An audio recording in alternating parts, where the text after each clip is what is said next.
welcome to Female Warrior Week, and today we're joined by Restita DeJesus. I hope I said that right. Yes, sir. So, I've been trying to pronounce it all day. It's an unusual name.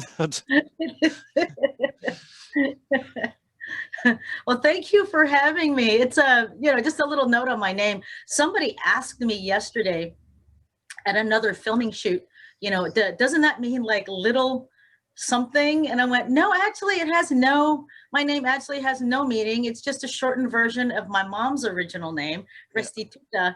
And I came a little bit early into the world. They weren't expecting me until 3 months later. So when the doctors had asked my parents, well, what's her name? They hadn't thought of one yet. So my dad said, oh, just take the extra U and the T off of your name and let's just call her Restita. So, so that's what it is. It has no name. It has no meaning. It's pretty funny. But thank you so much for having me here. Thank you. It's a very unique name. Now, I know when I typed it into Google there during the week, you were the only one with the name Restita on there. So it's great now. But if you could just give the audience a little bit of background into your martial arts. Yes, I'd be happy to. I started the martial arts when I was around 8 years old, and it was in a style called Butokukan Karate, and it's not a very well-known martial art. In fact, it's back at that time when I was a little girl, it was primarily practiced in the Pacific Northwest region here in the United States. It has since grown into other countries since then, but at that time, it was a very small, little-known style. And I fell in love with it. I fell in love with the karate and martial arts in general. And after I got my shodan in Butokukan Karate, I started branching out into other martial arts, such as Kajukenbo, the Chonfa and One Hop Kendo branches within the Kajukenbo system. I also studied Wushu. I also studied Kyudo, which is Japanese archery, and Tai Chi. And did I say Wushu already? And Wushu. And, this was when I was younger. I was in my 20s and 30s. And I thought, wow, I really want to do what really floats my boat or really attracts me to the martial arts. And I wanted a little piece of everything that I felt like I had weakness in. So, for example, with the Kajukenbo self-defense was touted to be no nonsense, self-defense, street self-defense. And I thought, that's what I need. I was very versed in the sport aspect of karate, going to tournaments and doing point sparring and stuff. And we did practice self-defense, but me personally, I didn't feel confident with the street aspect of self-defense. So I sought out Kajukenbo and learned about that. And then Tai Chi. I was really attracted to Tai Chi because of the internal aspect of the martial arts. Because, even in my early 30s, mid 30s at that time, I was doing Wushu and being thrown around in Kajukenbo and stuff like that. I had already broken, I don't know how many bones. I had already sprained several, joints multiple times. I was really starting to feel, what that kind of training did. So I was really attracted to the Tai Chi for the calmness of it, and that it was difficult in and of itself, a little bit more difficult than fast movement, because I had to practice that patience, to do Tai Chi, right?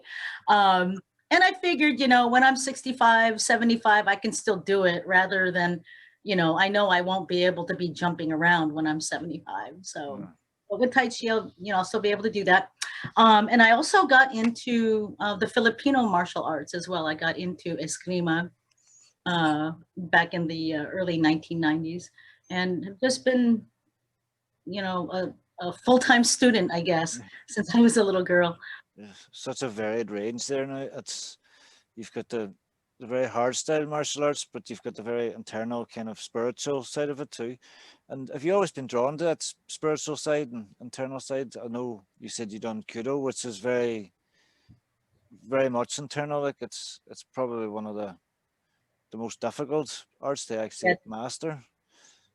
Yes, I was very much attracted to what most people would consider the, the spiritual side, or the ethereal side of martial arts. Not because of a special power or anything like that, but because it was something different outside of pure physicality, right? You can teach someone to kick and punch, but you can't necessarily teach someone to curb their temper, or you can't necessarily teach someone to, check your patience, and to rely on parts of yourself that aren't, how should we say, that aren't tangible. I remember when I was much younger, there was a martial arts documentary that that, if I remember correctly, was called Budo, and it spoke about Kyudo and how you could measure, without measures, and to see with other eyes, to measure with other measures and to see with other eyes. And I thought, well, that's interesting, and I kind of understood that concept even as a youngster, and I sought that out. So I sought out the Tai Chi first, and then when a Kyudo club opened here near my home, I jumped on it. And so I had always been attracted to it, mainly because it's not something that you can master quickly. I wanted, as all of us as martial artists, the challenge is part of the joy. And that's kind of where I'm at when it comes to those arts that most people would consider spiritual. It's the challenge that brings the joy, and not the not going around saying, oh, I've mastered this or I've mastered that. It's that challenge that I'm attracted to. Definitely. And what do you think the benefits are of training in martial arts in general? What do I think of martial arts in general? The benefits of training in martial arts. Yeah. The benefits, well, one of them I spoke of already is, in a sense, understanding yourself, and allowing yourself to kind of experience that sense of curbing your temper, experiencing patience. But the only way to do those things is to experience anger and to experience impatience. It's a way of learning about yourself. So number one, martial arts is learning about yourself and your limitations. Number two, I'm a firm believer in that martial arts is one of the greatest all body or whole body exercises out there, outside of swimming. And I also believe that the sense of confidence and the sense of what's the word I'm looking for? Self-reliance and self-confidence that the martial arts can bring. By teaching children, I've noticed that confidence that they gain through learning martial arts really changes them. And when a child realizes that they are capable of something that some other kids aren't capable of, or when they realize that they've achieved something or learned something that they previously thought was impossible, just seeing that joy and seeing the change in them is so important. And same with adults as well. The same applies for adults. But those are some of the big main benefits that I see for martial arts: exercise and learning about yourself. Excellent. And just as you mentioned kids there, I've seen recently that it was a quote, I think you said a few years ago, about teaching that kids aren't just little adults kind of thing. And you should approach teaching kids and teaching adults, and I suppose each individual differently. Mm-hmm. And how would you usually approach teaching kids yourself? Well, it depends on the age group. And even then, there are kind of like subgroups within the age group, yeah. Right? So, like most martial arts instructors that do teach kids, I separate my kids into age groups. And I choose to keep the smaller ages, the smaller kids, at a smaller attendance rate. So I will only allow up to 10 kids in my Tiny Tigers class and only up to 10 kids in my Mighty Mites class at a time, mainly because I want to make sure that there is an adequate teacher to student ratio. Yeah. Now, that's not taking away from anybody that can teach 30 kids, with a microphone and as, speakers, and that's not taking anything away from teachers that can teach 30 kids. And if they can, then God bless them, because I'm not capable of that, trying to keep track of that many kids at any one time. But I believe that kids should all be taught based on what you can observe as their learning style. Because, as teachers, we know that everyone has a different learning style. And the trick, though, is once you find out where all your kids are as far as their learning styles, is to develop a curriculum that will address all those learning styles without leaving any learning style out during a class. And that's a challenge sometimes. But through the years, I've learned how to allow a class to address all of these learning styles that kids have, but also to kind of motivate and pull children into learning a little bit about how to learn like the other styles. Yeah. So it's tough from on my side, but that's why I only allow 10 kids per class. And I just I have just more classes for the kids, but I'll 10 kids per class maximum. So that way it allows me to be, completely in it with them. And another thing that I believe in is that the teacher should be a part of the class. Yeah. Meaning, let me back up and explain that a little bit. Meaning that if you start a class and you tell the parents that you'll be teaching it, then unless you're sick or otherwise can't come into the dojo, don't have an assistant teach it. You know what I mean? Yeah. So be that teacher that teaches the class, and it's a kids class, so I'm going to have my 16-year-old teach it. It shouldn't be like that, in my opinion. If you're going to tell a parent that you'll be teaching the class, then teach the class. And if there's going to be a substitute for a particular class, then let them know. Just so the parents, know that, you're willing to teach the kids rather than pawn off the kids to somebody else. So excellent. Yeah. Teaching is a skill in its own right too. It's something I've spent a lot of time actually studying outside of martial arts, and I've actually went and learned how to coach team sports. Oh, nice. So I could coach martial arts better.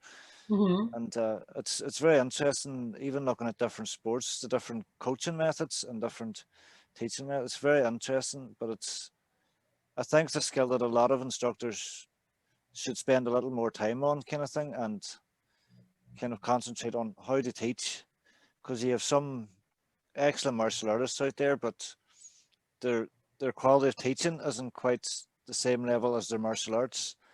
Yes.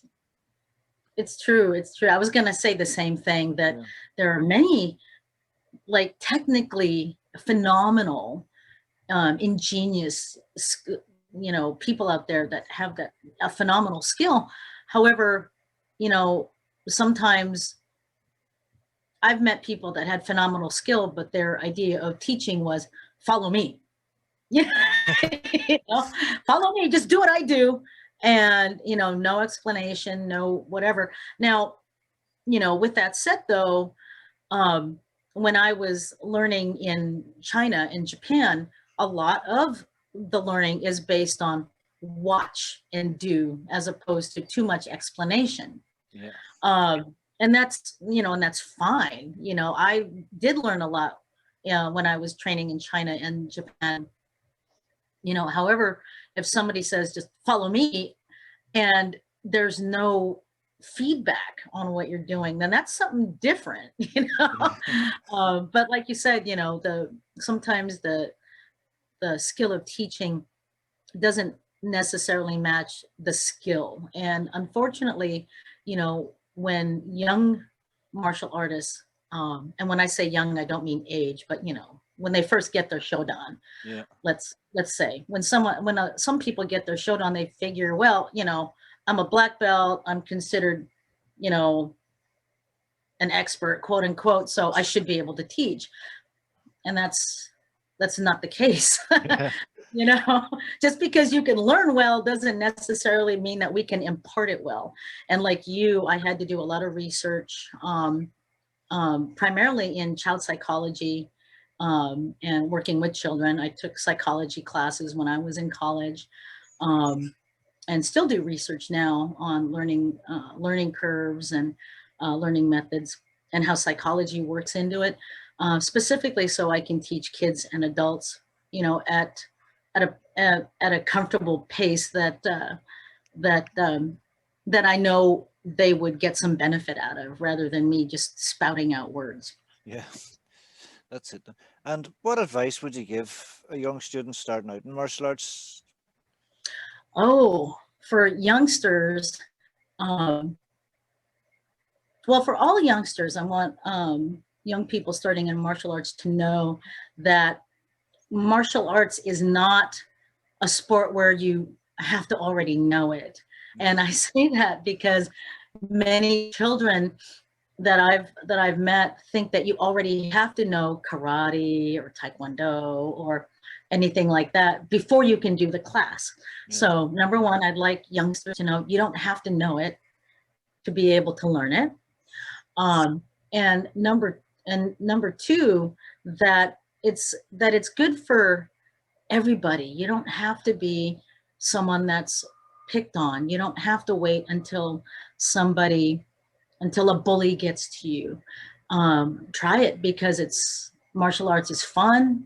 It's a great way to exercise. You get to make a ton of new friends when you're doing martial arts, and you know, the self-defense is a byproduct of your study of martial arts. All of the other benefits that we had spoke about earlier, Yeah.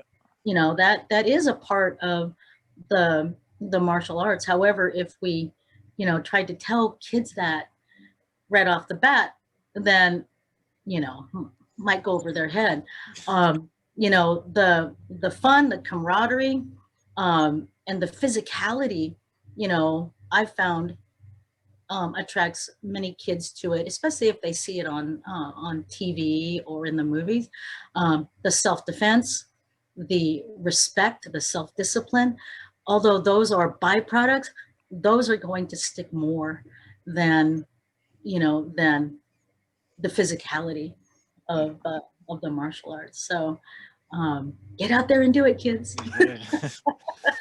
That's fantastic to get doing now, and there's so many avenues you can go on it too. Is you've got the physicality of it, you've got the history, the philosophies, Mhm. and would you have a favorite aspect of martial arts yourself? Would you prefer the kind of sparring, forms, weapons? You know, I found like for me, it changed throughout the decades. When I was younger, I really liked the sparring. You know, when I was in class, I would do the kata because I knew there would be kumite coming up toward the end of class, right? But then after some years, I I noticed that kata was a little more difficult for me. Difficult in the sense that, you know, remembering the sequence. And And one of my seniors said, "Hey, you know what's tougher in tournaments is doing kata, because now you have 5 people looking just at you rather than 5 people looking at 2 of you trying to score on each other." And I took that as a challenge. So I really started to delve deep into kata and to, self-perfect my kata. And to this day, I would say that kata is what I'm more drawn to, because it's a self-expression of my perception of the kata, and you can always improve on it. Just like in your kumite or your sparring, you can always improve on your combinations and things like that. And it's the same with kata. It's just that these days I prefer to delve more into the kata, which is, along with kyudo. Yes. Kyudo itself is a kata that just happens to have an arrow, fly. But as we had mentioned earlier, it's more than drawing the bow. Anyone can draw the bow, but the discipline of really, finding yourself just in that 2 minutes or 3 minutes of shooting, even though it's just a kata, right? Even though some people just say, "Oh, it's just 8 moves, hasetsu," right?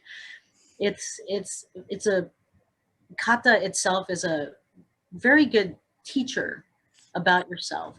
So for people that aren't into kata, I'm pretty sure if they do get into it, they'll realize it is a very good teacher. Definitely. And I think during this pandemic, everyone's turning to kata now. It's Yeah, yeah.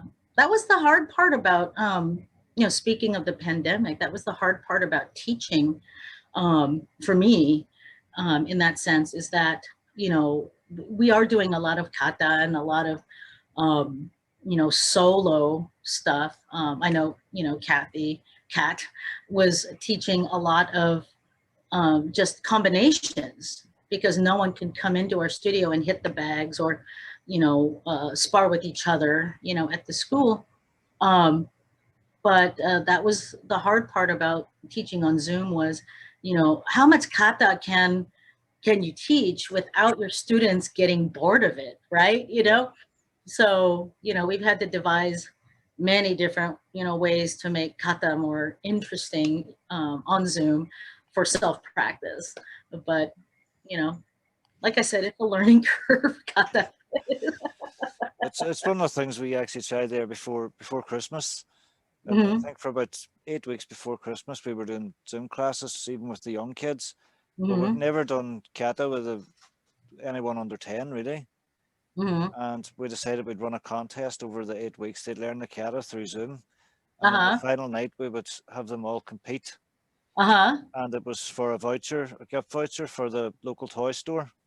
Oh, So they put so much work on it and so much. You could tell they were practicing every single day to get it. And they end up, we give them all a voucher each. So it I was, was going to say, I bet you had to go out and get everybody a voucher. but That is wonderful. That is wonderful. Yeah, I think Zoom sometimes, brings out, I guess, a different type of motivation for some people, like you mentioned with your kids, because, um, the during this time, especially the kids. I mean, they've never been through something like that. I mean, heck, none of us have ever been through a pandemic unless we were born like before 1918. Well, no, I take that back. I mean, there was SARS and Ebola and stuff, but something so worldwide, it I find that it affected the kids a bit, and this ability to do martial arts on Zoom like you did, and to come up with a great idea like that. Oh, here, let's see if they can learn a kata and give them a voucher. It give just the newness of learning on Zoom, just like yeah, this. You know, I think is one of the things that motivates kids today. And so God bless those kids for working so hard. yeah, definitely, definitely. Yeah. And One of the other things I noticed about yourself is you do a lot of slingshot and knife throwing, and well, basically from reading your online, anything that you get in your hands, you can hit somebody with it. So how did you get into that side of things? And Well, with the knife throwing, it was something that I had done since I was a young girl. However, my mother wasn't too keen on it because we kept throwing, her kitchen knives at an old tree in our backyard. So she wasn't too keen on it.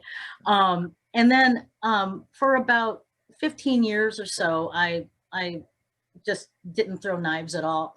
And when I was in my, oh gosh, how old was I? I think I was like almost 30. I received a set of throwing knives for a birthday present, and I thought, wow, I wonder if I could still throw these. And it took a little while for me to bring the skill back, but I thought to myself, why wasn't I doing this for 15 years? Why did I stop? And I just haven't stopped throwing since.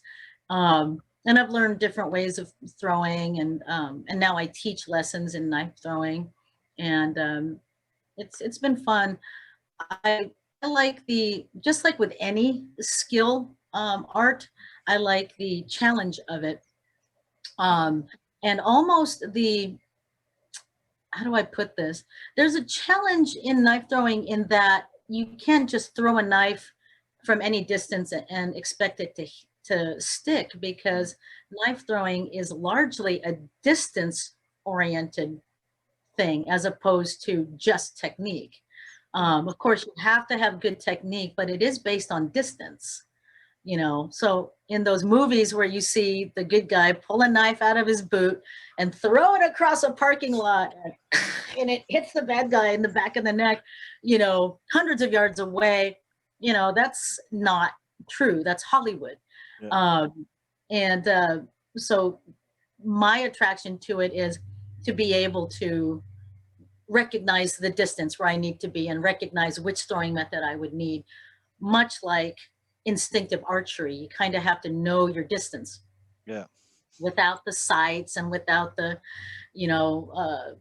without the bells and whistles and, cams and dampeners and stuff like that. So that's what got me interested in that.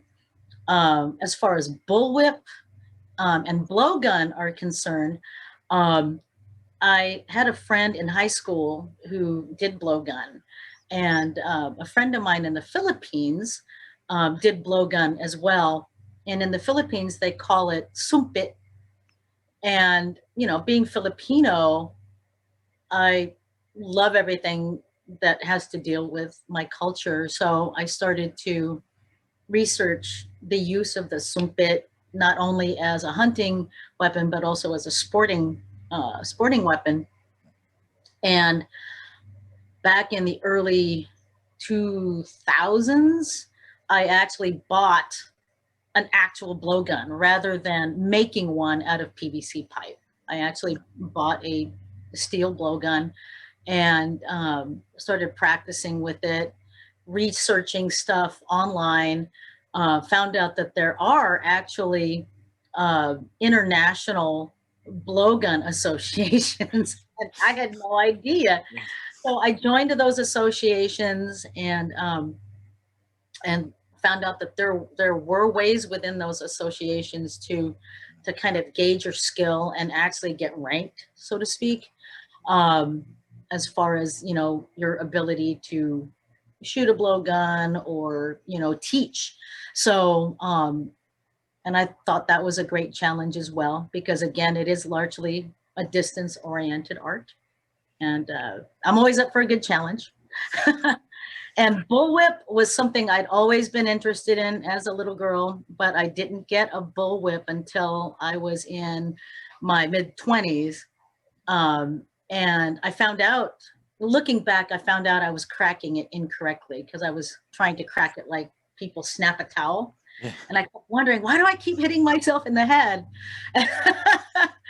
And then when I was in my 30s, I don't remember where I saw it, but I saw a video of somebody cracking a whip. And I thought, wow, is it that easy? So I thought.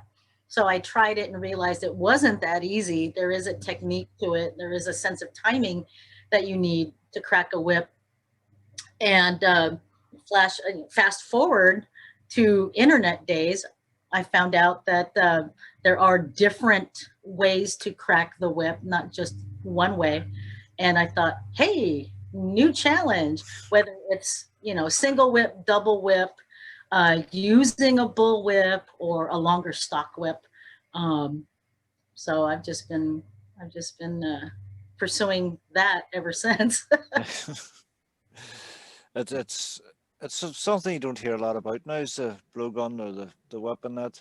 Well, at home here, like many people would say that my wife cracks a whip, and that's me. I do what I'm told, but it's it's real over here, right? It's real here. And finally, Rosita, what does the future hold for yourself? Have you any big plans for any more adrenaline junkie? Well, I do plan to continue teaching martial arts and blow gunning, knife throwing, and bull whipping for as long as I can. Here in the near future, though, I'm working on a series for the Dr. Oz channel. Now, here in the United States, people know Dr. Oz as a doctor that has a talk show that's very popular here in the US. He also used to be associated with Oprah Winfrey on her shows here in the United States. Well, I've been asked to do a series called Meditation in Motion that features Tai Chi and the breathing exercises of Qigong for his website, which has a category called OzTube. And the OzTube category on the Dr. Oz website is just a beautiful collection of videos for mind, body, and spirit. So you've got recipes, you've got quick, fast workouts with personal trainers, you've got yoga, Tai Chi, in my case, wonderful recipes, wonderful cooking episodes and stuff like that. It's incredible. So I just got done filming a season's worth of episodes for that yesterday. We did the last filming yesterday, and I'm still kind of tired from that. But so we did that, and I hope that series continues to happen. But in the future, I do plan on expanding our school.